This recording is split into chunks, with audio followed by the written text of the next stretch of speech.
When you enjoy what you do, when you enjoy the people you get to do it with, and when you enjoy the way you do it, there is never a good time to leave. But there is a right time, and for me, personally and professionally, now is the right time. Almost 7 years ago, I had the honor and the privilege to be named as Chief of Police of the LAPD. It was a very troubled organization in what was arguably a very troubled city. Working with former Mayor James Hahn and former Police Commission President Rick Caruso, we committed to do a number of things. We committed to reduce crime, fear, and disorder in this city because it had been increasing dramatically. Today, now almost 7 years later, homicides are down 54%. Overall crime is down 38%. Violent crime is down 53%. Gang crime is also down dramatically. And homicides so far this year are down about 15%. We have met those challenges. We committed in this post-9/11 era to make sure the city would be safe against potential terrorist acts when there was so much concern about being targeted. And we have succeeded. When I say we, I mean the political leadership, the mayor, city council, and certainly, and most importantly, the men and women of the LAPD, both civilian and sworn, who I get to work with. The residents of Los Angeles have supported us with their tax dollars, votes, and activism. We are succeeding in making this city one of the safest in America, as it faces the perils of terrorism.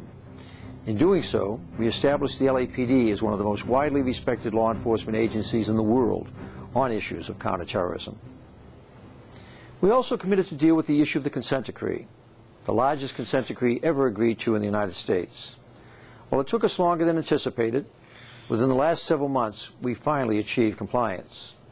In achieving that compliance, we established many nationally recognized and emulated best practices, policies, and procedures. Mayor Villaraigosa can take great pride in his commitment to grow the LAPD. He has championed tirelessly growing this department and resourcing it to make this a safer city. We will soon reach that 1,000 growth mark. It is an accomplishment this city is benefiting from every day with reduced crime rates. As we grew, we were mindful to have the department representative of the city it was policing. We are now a majority department. Our leadership team, our rank and file, and our civilian work staff reflect the many diverse races and ethnic groups of our city. We also committed to do something about the issue of racial and ethnic tension in the city. We committed to bias-free policing. As reflected in the Harvard study and a recent Los Angeles Times poll, I believe we have turned a corner on this very critical issue, so much so that the LA Times poll revealed the strong endorsement of the LAPD cuts across racial and ethnic lines, with the percentages of black and Latino voters who say they approve of how the police do their jobs almost as high as the level among white voters. In closing, thank you to you, the men and women of the LAPD.